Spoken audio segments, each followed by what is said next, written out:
Hey there, I'm Brian Dooley with Nikon DSLR Video.com, and I've been waiting a week for my dog to poop out the cat toy that he ate last Thursday, but that's not why you're here. You're here to talk about the D810 and the Camlink 4K.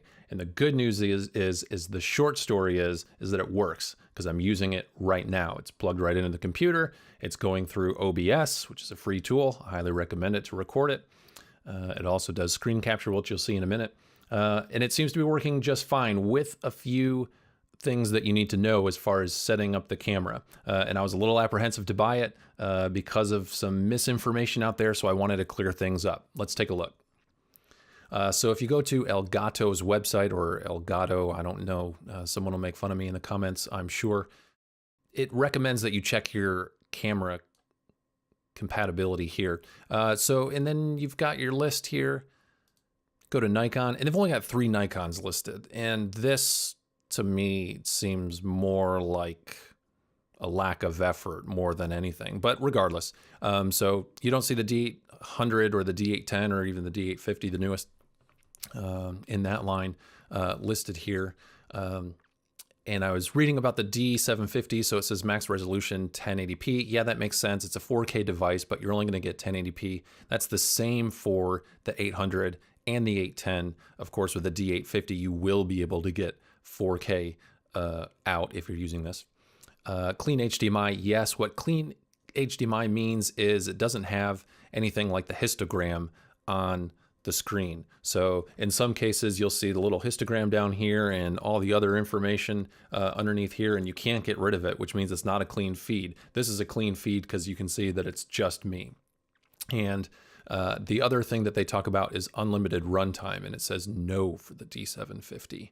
The connection type, yes, that's mini HDMI. So when you are looking at the cords that you'll need to get the regular HDMI that goes into the Camlink, that goes into your USB, and then on your camera, you will want the mini side of that. You can get those pretty cheap on Amazon. I just bought one for $8 Prime. It was 10 feet long, and it's working just fine. But like I said, there is some misinformation out there, or questionable information, including from the company that makes it. According to them, the D810 is reported to have clean HDMI out, which we know is not possible to record a stream for more than 30 minutes on Nikon cameras because of their software settings. Now, I'm not sure if that's the case for some Nikons, and maybe it's the lower end Nikons, but that is not the case for the 800 and the 810, and presumably the 850, although I don't have one to try. I can't imagine that they would have removed capabilities, but there's a few ways to set that up. I'm going to walk through how to do that. It's worth noting that I wish I could just go to the back of the camera and go through the menu options so you could see exactly what it looks like. But for some reason, using this setup, it doesn't let me go into the camera settings without messing up the handshake and losing the signal completely. And you can't go back without exiting out of the program and opening it back up. So if you were trying to do tutorials or anything like that, it doesn't work as seamlessly as just an external recorder that just takes everything that comes off the screen. It's not that clean. I don't know why. I think that it should, but it doesn't. So if you're trying to do that, this isn't your device that you want to get. So anyway, because of that reason, I'm going to show you the options that you need to change via this method, which I know is not as wonderful, but it will work for your purposes. So first, if you go to the little wrench option, and then you go to the HDMI options, you'll have whether or not it says auto or limited range or full range. I have mine set on full range, which seems to be doing fine. The output display size you want at 100. Live view on screen display. This says that the information will not be on there if you're shooting during live view. The live view, when I'm recording right now, is on and all the information is there, but it's not coming through to this feed. So I'm not sure if that's a bug in the camera or if it's supposed to work differently, but to me, that doesn't come through one way or the other, but everything recommends that you have that set to off, so I do. The other thing that you want to make sure that you change is in the monitor off delay. And I think that this is maybe where they were confused on having the camera shut off. It says, you know, you can't do more than 30 minutes. And we know that you can't do more than 20, 25, 30 minutes, depending on the camera, when it's actually writing a file onto the SD card. We know that that's a limitation, and we've blogged about that before when recording live events, that you kind of have to coordinate. But that isn't the case for this, because it's just a straight feed. The problem is that some cameras, like they mentioned, shut off, but there's a way for you to change that, and it's in the monitor off delay. So it's in a little pencil icon, then you go to monitor off delay, which is C4, and down at the bottom is live view. And then on the live view, it might be set to 10 minutes or 30 minutes, but you can choose that to be infinity, that it never shuts off.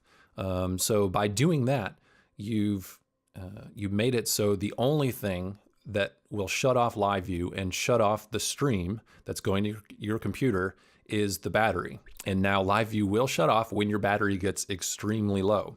However, there's one more device that you can get. I haven't tested this, but I've seen good reviews about this setup. There's this little thing that looks like the 800 and 850 and 7000. I mean, a lot of them use the same battery, but it's basically the battery with this little cord coming off of it. This I think is maybe $50, which is probably more than you might want to spend on it, but it is what it is. Combined with the thing that powers it, which is maybe $28 for the generic version. So these two things combined will let you run on battery indefinitely. So if you've got battery indefinitely and you've got your live view on indefinitely, you should be good to go, and you will not have this 30-minute software issue that they talk about on their website and their Twitter feed. So the good news is that it looks like it works. I'll tell you a quick story about when I tried it on the D800. I unhooked everything and hooked up the D800, and it said no signal. I reinstalled the software. I couldn't get it to work, and then I was trying to unplug the USB from the back of the computer. And it wasn't even making the noise that it was connecting and disconnecting, which worried me, because I read one other thing where a guy said, oh, I just switched it to another USB, but I'm running out of USBs that work. So I plugged it back in, and then it was, I at least heard the noises. Then I put the D810 back on because I was worried, oh, geez, I at least need the D810 to work. I don't really care about the 800. I was more curious about it. And then that wasn't working either, which started to scare me. So I unplugged everything again. And plugged it back in, and then the audio was coming through, but not the video. Again, this is back on the D810, and then I shut it off again and unplugged everything, and then plugged it back in, and then the audio and the video started coming through. So all I know is that now I've got the setup that I want, the D810. It's currently working. Whether or not the D800 works is a question mark. I think that it would, with enough configuring. I just don't want to take the risk that the setup that I want and I need is going to work for the sake of testing. So if you are using the D800 and you do get the Camlink 4K, leave a comment and let me know how it works for you. But I suspect that it will, because the cameras are very, very similar. And the settings are very similar. There's a few small changes, but it shouldn't be anything that would stop it from working with the D800. So if you found this helpful, please like the video, subscribe, and if you have questions, please leave a comment. I'll try to get to as many as I can and maybe even make future videos. Or if the Camlink 4K is working on your Nikon camera, let me know what camera it is and how it's working. That's all I've got. Thanks for watching.